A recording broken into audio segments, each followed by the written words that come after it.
saw there the cold open, the assassination of a former aide to Yanukovych that happened in Madrid. We'll dig into the whole cold open, but first I want to bring in Roger Stone. He doesn't have a lot of time. Roger, thank you for joining me today. I really appreciate it. I saw a tweet you put out that said Vindman wants to run for Senate in Florida. And I said I got to talk to Stone. What say you about that?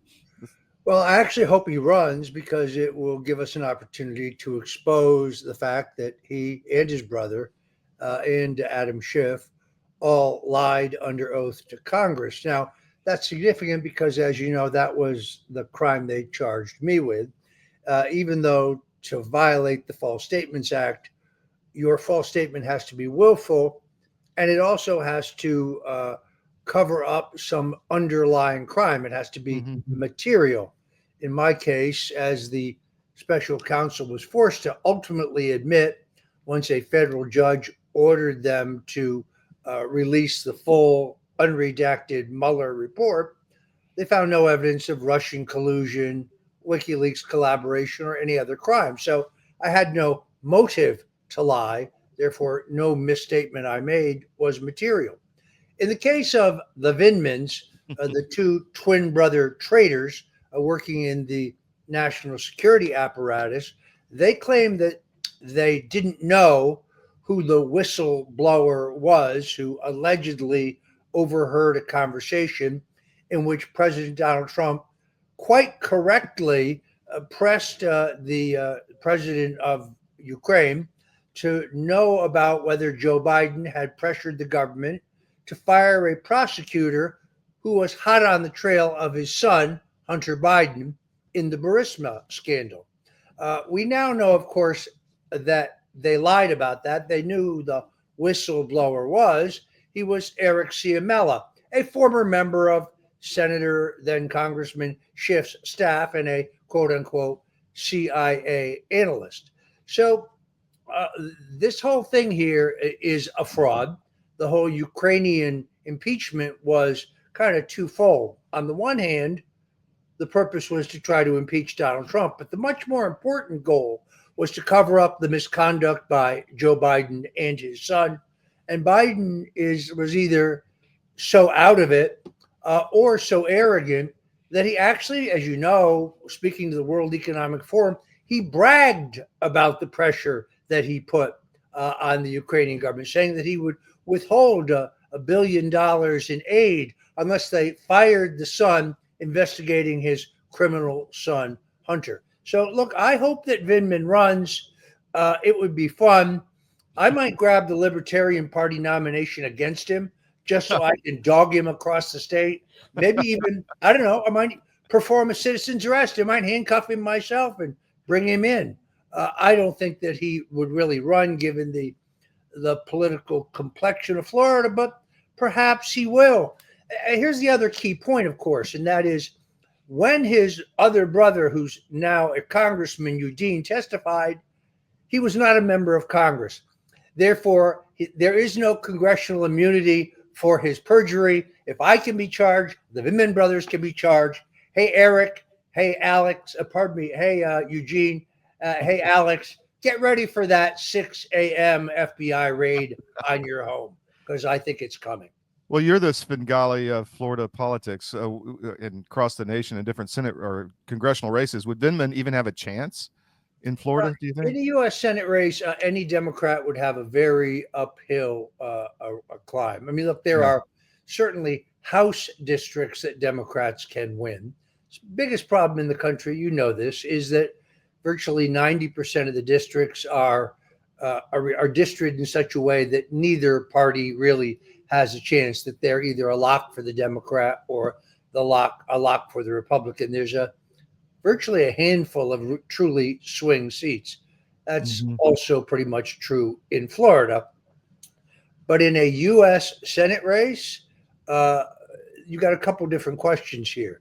Right now, the former Attorney General, Ashley Moody, has been appointed to the vacancy in the Senate that was created by the resignation of Marco Rubio. Right. She's an incredibly weak candidate. She's very popular because as Attorney General, she did Nothing whatsoever. She has no record. Therefore, she hasn't offended anybody. especially against any of the election fraud. But Yeah, go ahead. exactly. She did nothing on election fraud. Yeah. Extremely vulnerable in a primary. In all honesty, I'm working with others to recruit a candidate to seek that seat in the primary. Governor DeSantis, once he figures out that he cannot insert his wife as the Republican candidate for governor. By the way, he and his wife now under state investigation for the theft of Medicaid fraud funds, $10 million in Medicaid fraud. Once he determines that he cannot insert his wife in the gubernatorial nomination, which I do not think will work, he could elect to run for that Senate seat. He would have no problem backstabbing Moody. That's backstabbing is his specialty. Ask Donald Trump. At the end of the day, it doesn't matter whether the nominee for that seat turns out to be Ashley Moody or whether it turns out to be one of the members of the congressional delegation or whether it ends up being Ron DeSantis himself, which I think is unlikely but possible. I think it'd be very uphill for Vindman to win a statewide race. Got it. Let's switch to another sector or side of Congress. They're not codifying what is being put into executive order by President Trump. That's on purpose, obviously. Any chance of that happening before POTUS gets out of his effective, time in office? Well, fortunately, there have been some strong voices. We just saw Tim Burchett from Tennessee, very solid guy. Anna Paulina Luna has been very vocal on this as well. Look, I was not always a supporter of hers. I had early questions, but I'm also man enough to admit that I was completely wrong. She's turned out to be great, really great, courageous, bold, and a real fighter. So I do think you have some members here who are going to fight to codify some of this. But I do think, and people don't like this, but it's a reality, when you only have control of the House by 3 seats, any one member can flummox the speaker. All he has to do is say, well, I'm not voting with you. So it's great to say, let's impeach these judges, for example. Do you know how difficult it is to impeach a federal judge? First, you have to get articles of impeachment in the House. Well, you need every single Republican to vote for that. A number of them will not vote for it because their argument is that you can't impeach a judge for anything other than corruption. You can't impeach them because you disagree with their rulings. But then even if you could get articles of impeachment in the House, you need 2/3 of the U.S. Senate to remove a federal judge. They're lifetime appointments. That's why these judges like Boasberg in D.C. are so incredibly arrogant and why they constantly overreach.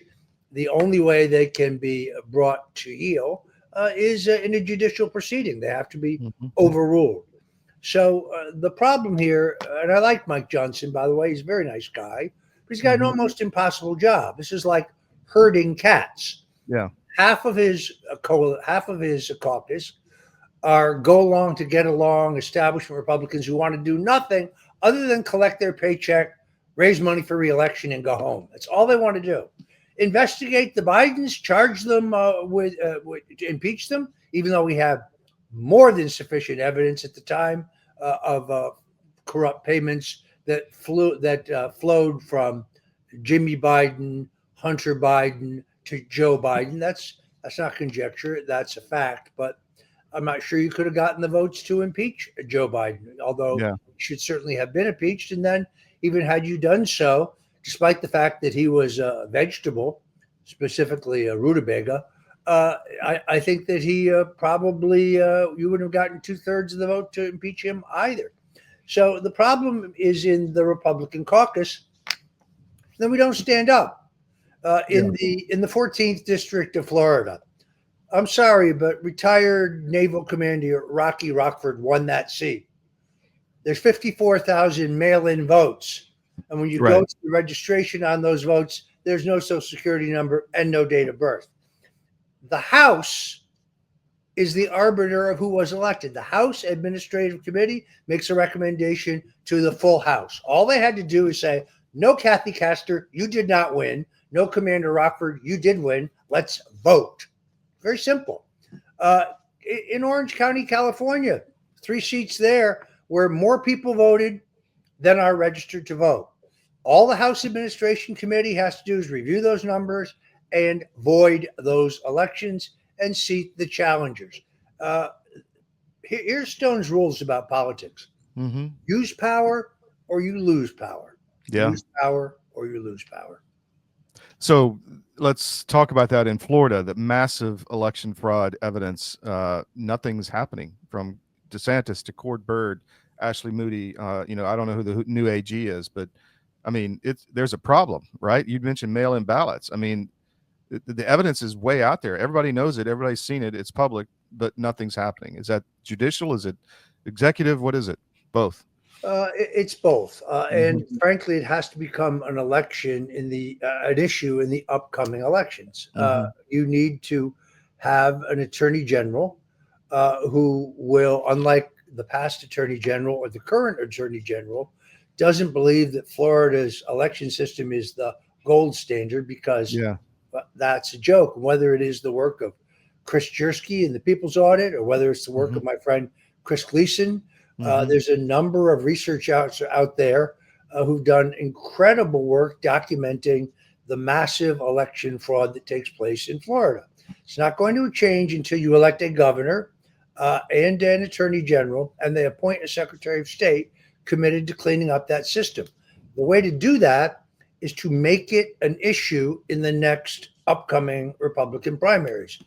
Frankly, I'm looking for and hope to recruit a strong candidate for attorney general, because I think that's the most effective way to do it.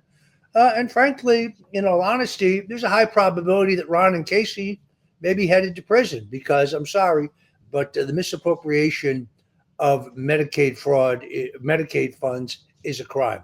So just for our audience sake, that I believe, and correct me if I'm wrong, but there was $10 million that was paid to, I think, an NGO that she controls. Is that basically what happened was $10 million was supposed to be used to pay for medical care for the aged, the disabled, and the elderly, was moved to a slush fund, and then from there was laundered to a campaign against a constitutional amendment, which the governor opposed.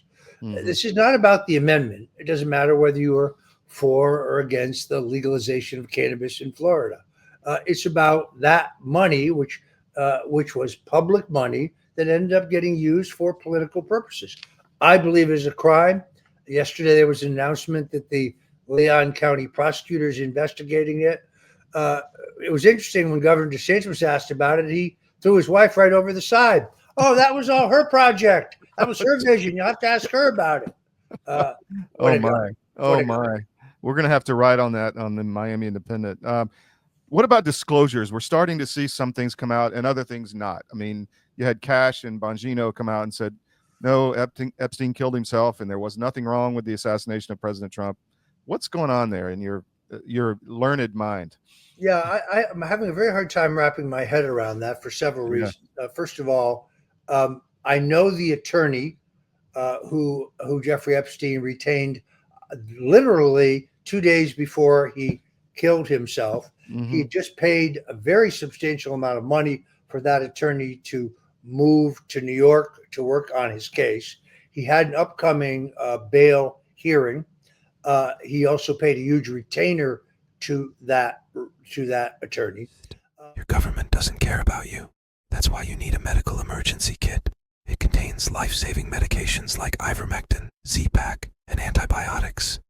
Stock them before they block them. We recommend you take this moment to do what we're about to do, which is enjoy an Alp.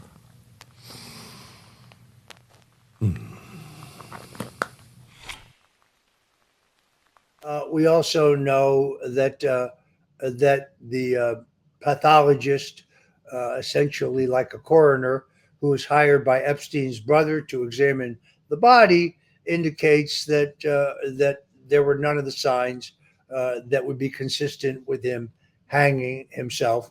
And then additionally, is my understanding that traces of a knockout drug have now been detected in the two guards who conveniently fell asleep Wow. while all this Wow. was going down. And of course, as you know, Todd, the security cameras just happened Right. coincidentally to Right. go down. Look, I know, I like, and I trust Cash Patel, so I have to wonder what he knows that I don't know. Tucker Carlson's reporting on this has been specifically good. It's interesting because way back in 2015, I was the second prominent American author to write very extensively about Jeffrey Epstein and his seed financing of the Clinton Global Initiative. I reported exactly on who was on his plane, the Lolita Express. I documented the 26 times that Bill Clinton was on his plane. I documented the 17 times Bill Clinton was on his island.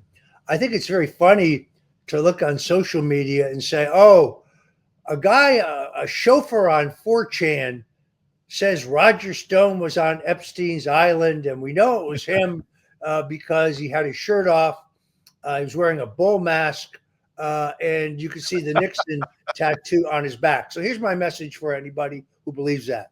Say it. Put your name on it. Yeah. Put your name on it, and Sure. I'll see you in court. Exactly. Exactly. Ed Martin is talking about the weaponization, process, and really actually saying some good things. Do you think we'll see something out of that to stop what happened to you? Well, Ed is a very good man, Mhm. but in all honesty, I think it's time for action. He's Mhm. laid out in a very articulate way what needs to be done, but I can think of so many examples. I just gave you one. The Mhm. Vindman brothers need to be charged. Mhm. They lied to Congress. That's exactly what they charged me with. So you can't say the charge is inappropriate, even though I didn't lie to Congress. I made misstatements to Congress, but again, the misstatement has to be material. You have to be covering up some underlying crime for it to be material. There was no Russian collusion. Government never proved any evidence of it. They couldn't even prove any WikiLeaks collaboration. Mueller's final unredacted report admitted that there was no factual basis on which to prosecute me. So that's just an example. So the Vindman brothers could be charged and could go to trial. And the fact that one of them is currently a member of Congress doesn't give him immunity for lies he told under oath when he wasn't a member of Congress. Uh, Adam Schiff, whether he has immunity for his lies, not a lawyer, I'd have to check that. But there's no question about the fact that he lied. He said that he didn't know who the whistleblower was. Whistleblower was a former member of his staff.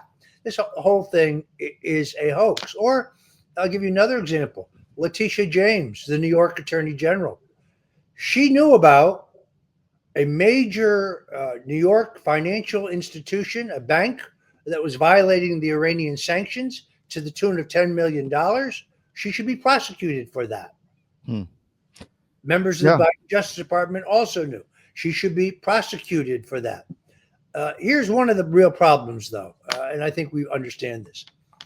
Even if you could charge John Brennan, and he's the most likely person to be charged, he's the major domo. He is the orchestrator of the Russian collusion hoax.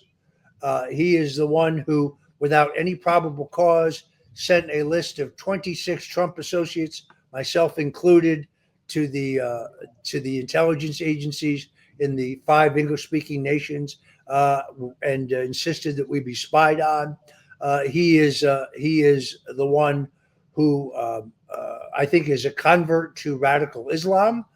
He signed the visas for 4 of the hijackers who I believe attacked the United States on 9/11. He got caught red-handed spying on a U.S. Senate committee that was investigating his illegal use of torture. He was one of the 51 spies who claimed that Hunter Biden's laptop was Russian disinformation. On the other hand, if you charged him and he went to trial in D.C., he'll be acquitted. As you may recall, John Durham, the special counsel, charged a guy named Michael Sussman He was a lawyer at the very, very, very bottom of the totem pole in the Russian collusion hoax. Indicting Michael Sussman's like indicting the guy who drove the getaway car for double Right. parking while you let the guys who robbed the bank get away. So DC is a killing ground. No Democrat will ever be held to account in a courtroom in DC. There is not a non-corrupt judge sitting in DC. Not one. You cannot get a fair jury in DC. It's a sad joke. So you could indict James Comey, Susan Rice, John Brennan, many others involved in the Russian collusion hoax. They would merely go to DC where the facts don't matter, the law doesn't matter, the Constitution doesn't matter, the evidence doesn't matter. All that matters in a DC courtroom is politics. Yeah, we have a lawsuit with RFK Jr. against the Trusted News Initiative. It was filed in D.C. or in Louisiana, and they got it moved to D.C. and it sits there 3 years later. So it's amazing. What about, you mentioned Comey? What do you make of this whole assassination thing? Well, it's very disturbing. It wouldn't be as disturbing if there hadn't been 2 assassination attempts on the president. Again, I like Dan Bongino. But having written extensively about the Kennedy assassination and having just finished a book about the attempted assassination of Reagan, of which there are many, many questions that have not been answered that my new book will provide answers for. What's the name of the book? Bushwhacked, the real story of the attempted assassination of President Ronald Reagan. Well, when you get it done and it's out, I think you can get the gist. I think you get the gist of the book from that. Hopefully out this summer. But the point here is the idea that Thomas Matthew Crooks, first of all, I'm not even certain he is the shooter. Why would you hose down the roof from which he shot? Same way they hosed out the back of John Kennedy's limousine within an hour of his being shot. And we didn't even have the sophisticated DNA analysis then that we have today. So why would they hose down the roof other than to disperse his DNA so it could not be tested? We have still photos and video of him on the telephone. We're told he had no Confederates. Yeah. The intelligence agencies tell us that he had encrypted apps and they could break in to his encryption. Apple refuses to turn over his records, which is funny because Apple turned over my phone records and my computer records to Robert Mueller without even getting a subpoena. So I'm sorry, I'm not certain Mr. Crooks is the shooter. He may be. But why did they cremate his body? His family did not request that his body be cremated. Why did they move so quickly to cremate him? Unless, of course, they wanted to prove, they were afraid for that proof that he wasn't the shooter. There are eyewitnesses who report activities by others on the ground, particularly in the water tower. The explosives that he had were relatively sophisticated in the way they were wired. I think it is highly unlikely that he acted alone. And look, I like Dan Bongino, but just making a flat statement, he acted alone, there's not more to it. I'm sorry. Nobody believes that. So that makes me wonder, there has to be something more important that they're willing to like get egg all over their face to protect. Am I right? Or what do you think? I mean, it is illogical. I don't want to subscribe a motive to it, but it's also true regarding the attempted assassination in West Palm Beach. This guy is clearly well known to our intelligence agencies, spends a lot of time in Ukraine. I actually just interviewed a witness who met him in Ukraine, had a conversation with him. We're told that he's indigent, that he's behind in his alimony payments, he's behind in his rent payments. Well, then how did he afford to fly to all these European capitals? How did he afford to post a website recruiting mercenary soldiers to fight in Ukraine? How did he get to the United States? How did he obtain a weapon here? A weapon in which the serial numbers on the barrel of the rifle had been filed off. You telling me he acted alone? Highly unlikely. I know you got to go, Roger, but last question. The whole Biden situation, the auto pin, the cancer diagnosis, what say you about all this? Well, I played a video, pardon me, I played an audio last night on my radio show. By the way, I'm on 77 ABC at 77abcradio.com every night at 8 p.m., 77wabcradio.com. Anywhere in the world you can tune in. I played an audio of Joe Biden in 2022 claiming that he had cancer then. Mm-hmm. Yet the White House statement says that he didn't learn of his cancer diagnosis until late last week, announced on Friday. There's an inconsistency there. I think that there's overwhelming evidence that he was mentally incompetent even when he was running for president, although I think there was a decline. And what's funny now is to see Jake Tapper, who is, let's face it, a complete piece of crap, not a journalist, just a propagandist who's now shredded whatever credibility he had, chastising Lara Trump. You're not a medical professional. You can't say that Joe was cognitively sliding. But now he's got a book out in which he says Joe was cognitively sliding. So this scumbag is trying to cash in on his own lies. The White House Correspondents' Dinner, they gave an award for a guy to stood up and said, hey, I wrote what every single person in the room knew. Joe Biden was not all there. Unbelievable. Yeah. Unbelievable. Anything else you want to get out, Roger? No, I think we hit it pretty good. All right. Thank you for your time. Appreciate you coming on today. Great to Take be care. with you.